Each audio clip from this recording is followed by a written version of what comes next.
Okay, we're in Siman Reish Pei Tes Sif Dalid. Ketzad Koiva. How does one affix a mezuzah?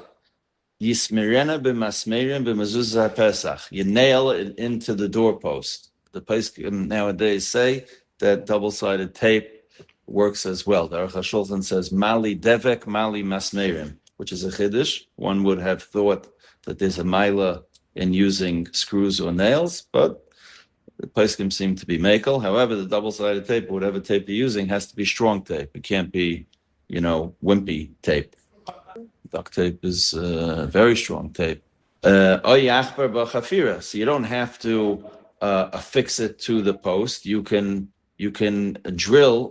Drill is the wrong word, but you could dig into the post, right, and put the mezuzah in the doorpost. If you look in Pnei Shmuel, there the mezuzahs over there across the street are like that they dug into the posts, and it's a stylish thing. In fancy apartments nowadays, they like to do this, and then they have a glass mechitza, whatever.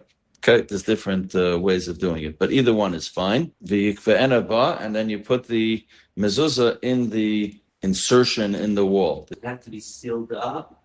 It certainly has to be sitting there. It could be sitting there but it can't. It has to be a situation where there's no chash that it's going to fall out. That's for sure. So you have to either put a piece of tape there or, like I said, a glass. I would think that it's better to have the nails, but modern poskim, modern is a bad word, contemporary poskim seem to feel that tape is okay. If you do dig into the wall, you shouldn't dig into the wall more than a tefach. This, by the way, is also a makar for the idea of a tefach. But I make shemasa came psula because that's the idea. Now, once something has a hevdel of more than a tefach, so it's in a different area. Some of the poskim can explain because it says about a mezuzah, the mezuzah has to be al mezuzah ispesecha. So if you're going to dig in more than a tefach, so then it's bi mezuzah ispesecha. It's not al mezuzah ispesecha. But less than a tefach is still called al mezuzah ispesecha. Hey, kava b'mezuzah pesach ba'oida tlusha. So let's say you have a door frame, right? So you have these people, you're moving into a house and you ordered doors, right? So the door company comes with 6 doors. Now, obviously, each one of the 6 doors comes with a door frame. So how does the door company work? First, they put up the door frame, right? And then they hang the door in the door frame, right? Takes a couple of hours, and that's how it goes. So let's say you see the guy comes with the truck and he has his 6 door frames on the truck, and you say, oh, a door frame. And you take your mezuzah and you affix it on the door frame, right? Then the workers come, Jewish Erlicha workers, they come and they put the door frame into the doorway. And it already has the mezuzah on it. So that's this case. Kava b'mezuzah pesach, I put the mezuzah on the door frame ba'oida tlusha while it was still on the truck. And then the workers affixed the door frame, which had a mezuzah on it, in the doorway. Psula, that's possible. Why? Because of tasa v'loy min ha'asay. The halacha is tasa, you have to do the mitzvah. V'loy min ha'asay, the mitzvah can't be already pre-made. You can't buy a pre-made mitzvah. You have to have a doorway and put the mezuzah in the doorway, but you can't have a door frame that you put the mezuzah on the door frame and then you put the door frame in the mezuzah. That's no good. Vav. Tzricha liyos zekufa. So everybody, this is one of the most famous halachas in Yiddishkeit, not just in Hilchas Mezuzah, and that is that the shita of the mechaber is that a mezuzah should be upright, vertical. Arka la'orech mezuzah ha'pesach. V'yechavin shehei shema. This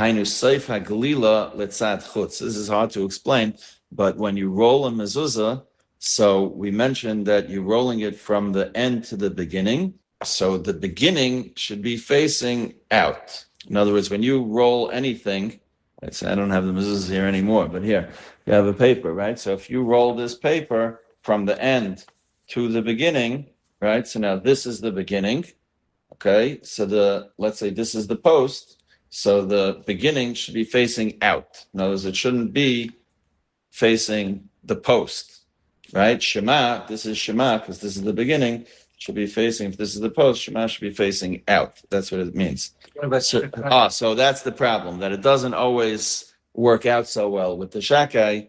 So the shakai b'pashtus takes precedence. Also, if you have an opaque case, it's almost impossible to be mekayim this din. The olam is not that makbid about it, pashtus, because, like I'm saying, it's a very difficult halacha to be mekayim, and at the end of the day, the shakai takes precedence. We want the shakai to be visible. So if you take a look in the Taz in Sifkat and Vav, he says, if you skip down 2 or 3 lines, Rabbeinu Tam, hu hayesh aimrim de besamuch. Rabbeinu Tam is the yesh aimrim that we're going to see the Ramah is going to bring in a moment that says Sfir Leila Hepech. He disagrees with the Mechaber, and he holds the Beskifa that if you put the mezuzah upright, puzzle. Because of HaMordechai, it's a fascinating thing. The Mordechai brings the Shmai in the name of Rabbeinu Tam, Sha'amar, that Rabbeinu Tam used to say, Kishe'evne Arain, when I build my shul, and I build an Aron Kodesh, im Ezke, if I'll be able to, Archiveu lefi hamada Sefer Torah miyushev, Sefer Torah shayamunach ba'arain. Rabbeinu Tam used to say, as we have what the Mechaber is saying that the mezuzah should be upright. Why is he saying that? Because it's a machlokes. Rashi holds it should be upright, but Rabbeinu Tam holds it should be flat. Right? Like the way we Ashkenazim have our Sefer Torah is flat on the bima. So Rabbeinu Tam held that in a Aron Kodesh, it should also be flat. You should put the mezuzah, you should put the Sefer Torah flat in the Aron. So Rabbeinu Tam used to say, when I build my shul, I'm going to make an Aron Kodesh where the Sefer Torah are put in flat. That's what Rabbeinu Tam used to say. But today, our meaning is not like Rabbeinu Tam. We put it upright. I think they say in bells, they have one Sefer Torah that they keep flat. Yeah, I think the Aron Kodesh and bells, I think, holds 70. I took a tour once. I think they said it holds 72 Sefer Torah, if I remember correctly. So they have one. Why? Because I think they say that either a Baral or Belzer or his father had a cholim, and I don't know, and he met Rabbeinu Tam or something. I don't know. You have to ask the Belzers; they can tell you. But they are Mekayim this shita with one Sefer Torah. But the Minig Ha'olam everywhere else in the world is that our Sefer Torah are upright. Says the Ramah that we were just talking about, V'chein Nagu, that the mezuzahs are upright. Now, V'chein Nagu means where the Mechaber was, right? In Arab lands. Aval Yesh Aimrim, but there are those that say Shepsula Bizkufa, that upright is puzzle. But Rabbeinu Tam holds it should be horizontal, not vertical. So what do we do? So we are yaitze both. How so? Manichan Isa b'shipua uba'alachsa. We put the mezuzah on a diagonal, on an angle. And that's really what should be done. And says the Ramah in Ashkenazic lands, our minig is that we put it on an angle. The Yechaven sheyehi rosh hamezuzah tahainu shema litzad pnim v'shita achreina litzad chutz. In other words, if this is the mezuzah, and this is the top of the mezuzah, and this is the bottom of the mezuzah, and I'm walking into this room, so it should be tilted forward, right? The top of the mezuzah should be tilted toward the room, like this mezuzah is tilted towards the room that you're entering. Now, I'll just say a quick word about this idea that the mezuzah is on an angle. So there are different shitas. The Minchas Elazar and others hold that it should be on a 45-degree angle because you're making a pshara, and in that way you're mekayim both shitas. Others explain this Ramah that how are you mekayim both shitas? You're not mekayim both shitas. Rashi holds it has to be. You're mekayim neither, exactly, right? Rashi holds it has to be vertical. Rabbeinu Tam holds it has to be horizontal. So what are you accomplishing by putting it on a 45-degree angle? All you've accomplished is that you're not yaitz according to anybody. So they answer, a very interesting answer, that if you look, the lashon of the Ramah was, Aval yesh ayrim shepsula bizkufa. It's puzzle if it's zakuf, right? And others hold that it's puzzle if it's sheichiv. So by putting it on an angle, it's not zakuf and it's not sheichiv. So that's what it means that you yaitz both shitas. Yeah. So Lamaisa, the Chazon Ish held that we just put it on an angle as like a kind of like a zecher for the shitas Rabbeinu Tam, and it should just be a very mild angle, like let's say 5 degrees. But there are others that whatever would be noticeable la'ayin. So if it's 8 degrees, whatever that number, Chazon Ish just says it should be a hecker that it should be on an angle, but it should be a very mild angle. Now, just to mention also, very often Ashkenazim get very nervous because they have a thin doorpost, and you can only affix the mezuzahs if it's perfectly upright. So, like, am I going to go to Gehenim if I put up my mezuzah if it's perfectly straight? You're not going to go to Gehenim; it's perfectly fine, and you can put it up like the Sfardim, and it's B'Seder Gomor. Well, Rabbeinu, yeah, okay, but Rabbeinu Tam's not going to be so happy with us anyway. So, If he comes to you in a dream. right, if he comes to you in a dream, then get back to me. Siman Reish Tzadi, Sefer Torah or Tefillin Shebolu, a Sefer Torah or a pair of tefillin that wore out, right? You have this all the time. You find very old Sefer Torah from 100 years ago or more. So, Ein Oisen Mehem Mezuzah. You say, you know what? I have a great way to save money, right? I can't afford a mezuzah. Mezuzahs nowadays are so expensive. I'll just cut out the parsha from the Sefer Torah of Shema, and I'll have a mezuzah. But that's going to lead to a question. What do you mean? But you need Shema and V'hayim Shema. You're missing a parsha. And we spoke a few simanim ago about attaching it, right? That's not so pashut. So the Shach explains. Kagan shenechtav parsha Shema b'Sefer Torah b'Seif Hadaf. The parsha of Shema was written at the bottom of a column. Now we learned that there's margins at the bottom of the Sefer Torah and the top of the Sefer Torah. So if you wrote Shema at the bottom of a column, so you have a margin, a blank margin underneath it. So what are you going to do? You'll just cut it out. Lo Yosef lichtov lamata begillion parshas vayim Shemaya. Right? You say, I'll save myself the cost of the Sefer having to write Shema. I'll hire him to just write V'hayim Shemaya, and I'll save myself 100 shekels. So you can't do that. The afal gav the hashta nechtavu kisidron. Even though now you're going to have everything written in order, right? Because Shema was written 100 years ago, and V'haya is written now, and that's fine. How do you know that Shema was written kisidron? Oh, how do you? Okay, that's a good kasha. Kil chasen. We call makom ein meridim mikdusha chamur l'kdusha kala. Right, it's a good kasha. Don't Sefer normally write in order? Okay, so ein oizen mehen mezuzah, ein kaisen oizen al gilyonis sefer Torah. You can't let's say you don't have klaf, right? There's a klaf shortage. It's COVID, and the shipping routes are disrupted, and there's no klaf. So you say, okay, you know what? I'll just cut off the margins of the sefer Torah, and I'll write a mezuzah over there. You're not allowed to do that. Because you cannot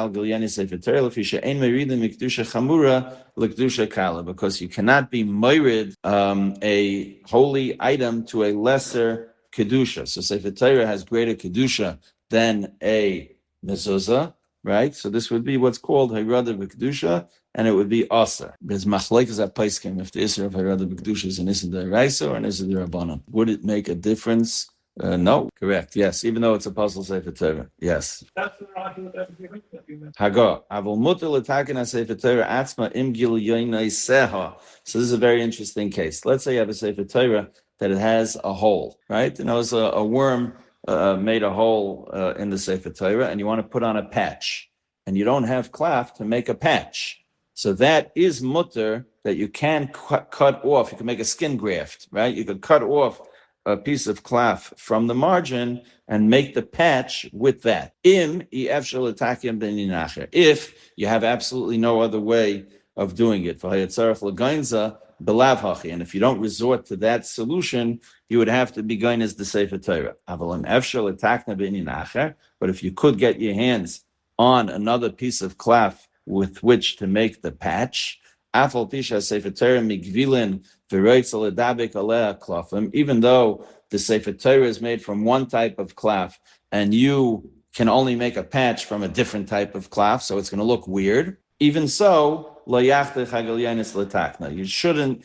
In other words, better to have a not matching correction made from a separate piece of klaf than to have a matching skin graft done by removing part of the margin of a Sefer Torah. In other words, it's preferable.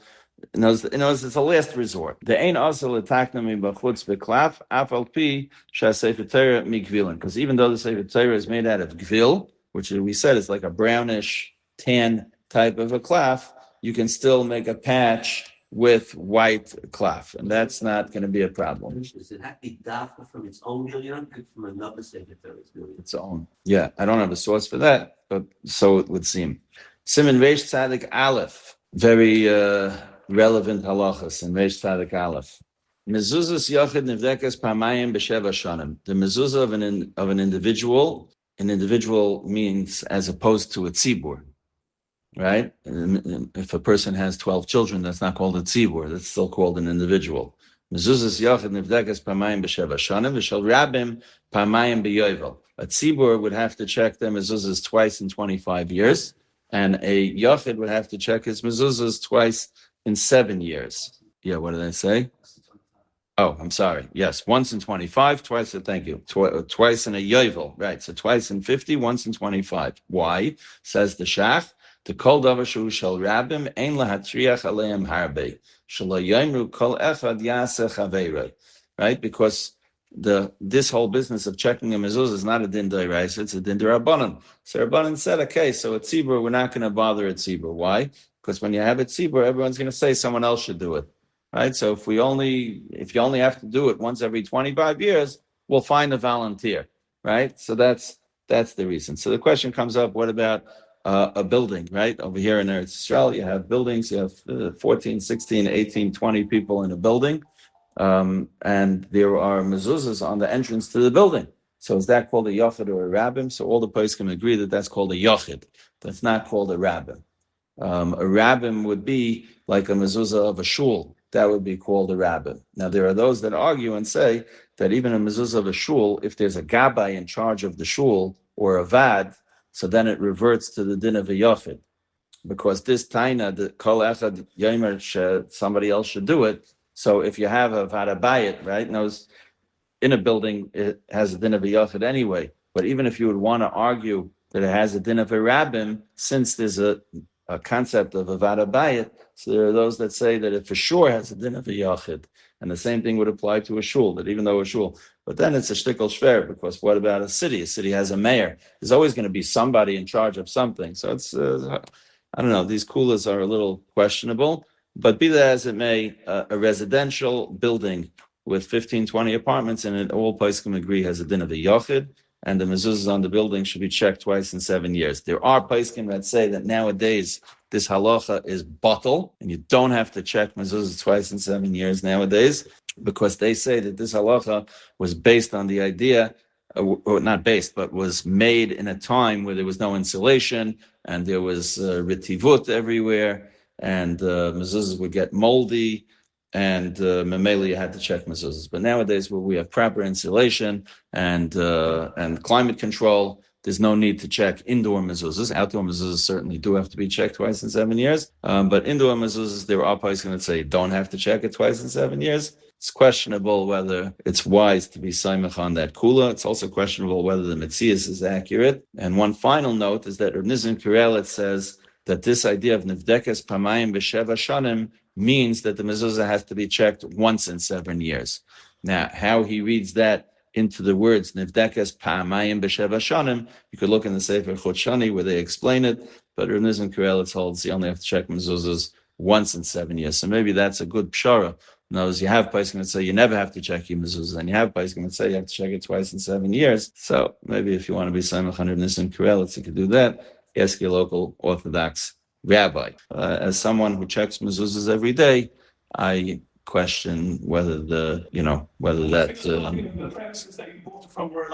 Yeah, if you didn't buy it from a reliable sefer, then you certainly have to have them checked for sure. No question about it. As soon as possible. You don't have to wait 3.5 years. Check it today. The kids of Shulchan Aruch and many other places can bring that Chasidim v'Anshe Maisa are noig to check their mezuzahs in Elul. So what that means is, along the lines of what you're saying, that a opportune and good time for a person to check his mezuzahs is when he's checking the rest of his Yiddishkeit, which is during Elul. So Elul is a good time to check one's mezuzahs. So it's like a siman for a person.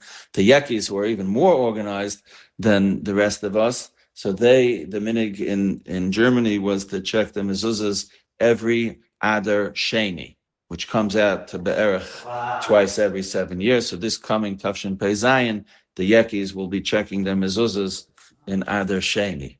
Halacha Beis, Hasayche Bayis Mechaveire. If somebody rents a home a tenant rents a home from a landlord. Chayev l'kvaya b'mezuzah. The tenant has to put up the mezuzah. Uletakin makom kviyusa, and he has to make sure there's a doorpost there. He has to work it out. The chiyuv is on the tenant. This is not such a well-known halacha, certainly not by landlords. Certainly not by tenants, right? Many tenants come in and say, hey, there's no mezuzah here. Well, you know what? Tough luck. The chiyuv is on the tenant. The chiyuv is not on the landlord. Says the Ramah, afilu sachar abayis b'cheska sheyesh le mezuzah. Amazing halacha. Even if the landlord told you that there's a mezuzah there, ve'ein lo mezuzah, and it's just not true, there's no mezuzah there, lo have mekachtos. The chiyuv is on the tenant, period. And this is perhaps the most famous halacha, when you move out of an apartment, lo yitlena biyada, you may not take the mezuzahs with you. So I would talk about this a little, but this would take 20 minutes to talk about. So we're just going to gloss over it. But it's a very, very important halacha to know, and it's an inyan of sakana as well. It's not just a halacha. It's also inyane sakana. When moving out of an apartment, a person should not take the mezuzahs. He should leave the mezuzahs there. So what should he do? How should he work it out? So I don't know. I don't know. I do know, but it'll just take us too much time. Now, just because I can't take the mezuzahs when I move out of the apartment doesn't mean that the next tenant becomes the owner of those mezuzahs.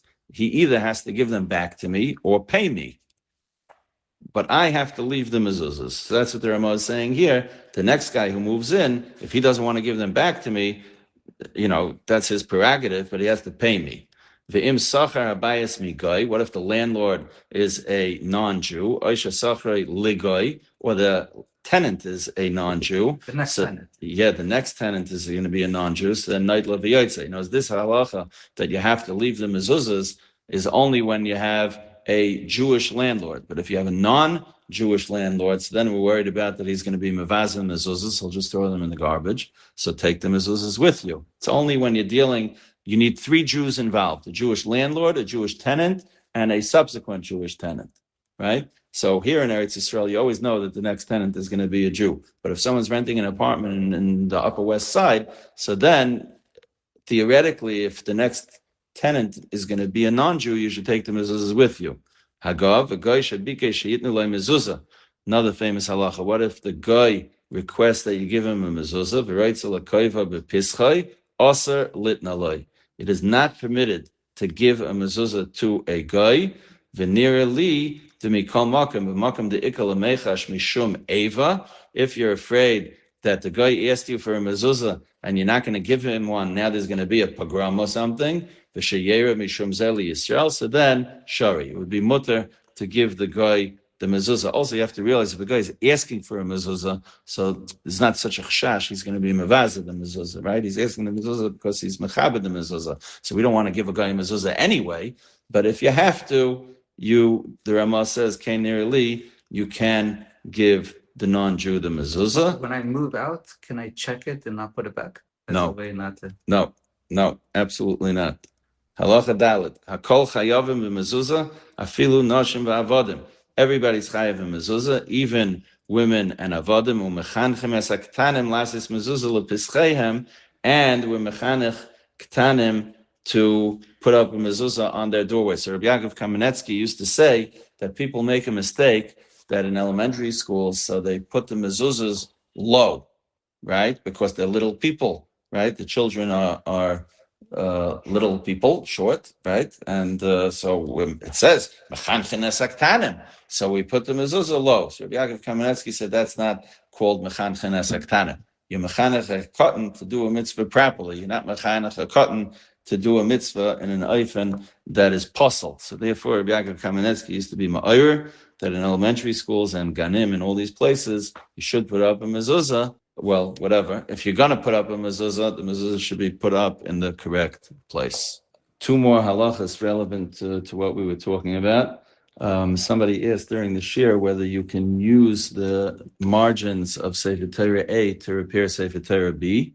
And I said no, but I did say that I didn't have a makar for that. So Rabbi Yosef showed me now that it's brought from the Chassam Sefer that he says that one may not use the margins of Sefer Torah A to repair Sefer Torah B, whereas the Aruch Shulchan says that one may do so. So that's a machlekes achreinim. It's point number one. And coming back to what we were talking about, that when leaving an apartment or a home, one may not take the mezuzahs with them. So we'll just elaborate on that a little bit.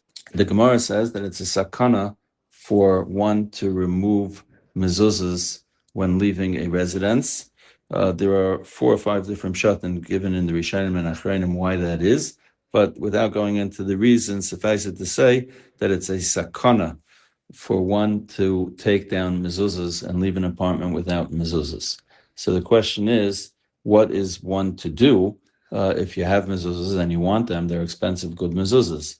So as we mentioned, the incoming tenant either has to pay the outgoing tenant for the mezuzahs, or what I did not mention is that the incoming tenant can take down the mezuzahs and return them to the outgoing tenant. In other words, this din is only a din on the outgoing tenant. And by the way, it's lav dafka, it's lav dafka a tenant. A homeowner has the same halacha as well. It's not necessarily talking about schirus, it's even talking about bailus. So if you own a home and you move out of the home, you're not allowed to take the mezuzahs with you. Again, however, the incoming homeowner or tenant has to either pay you for them or return them to you. That's point number one. Point number two is that there is a heter to take the mezuzahs with you if Rav Moshe Feinstein brings from Rav Henkin, and he agrees with Rav Henkin, that if they're going to be painting the apartment or the house in between your exit and the next person entering,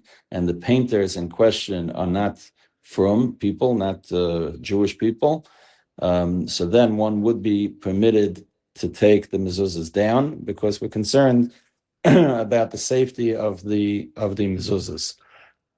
Excuse me. So that would be a heter if they're going to be painting, and certainly if they're going to be doing construction, shiputzim, knocking down walls, things like that. So then for sure, there's a heter to take the mezuzahs, and not just the heter, it's even advisable to take the mezuzahs. The poskim also say that you don't have to wait until they start painting or doing shiputzim. Meaning, if you leave the apartment on January 1st, and they're going to start painting on January 10th, and the person's only going to move in February 1st, you're allowed to take down the mezuzahs already January 1st, even though they're not going to be painting for another 10 days. So that's another thing to be aware of. A third point is that it would be permitted, even though it's brought from the Brisker Rov and the Chazon Ish that they were not excited about this Eitzah, but I think all contemporary poskim agree that another Eitzah that one may do is the one is permitted to, now let's say the mezuzahs that you have are worth $200 each, so you don't want to leave them there. So you can buy, assuming that they're kosher, you could buy mezuzahs for $50, take down your $200 mezuzahs and put up the $50 mezuzahs, so that way you're going to be losing much less money. And other poskim recommend that when doing that, the ideal way to do it is that a few days before you move out, so again, let's say you're moving out January 1st. So December 27th, let's say, you take down all your mezuzahs, you give them to be checked. When you give them to be checked, so then you put up these less expensive mezuzahs.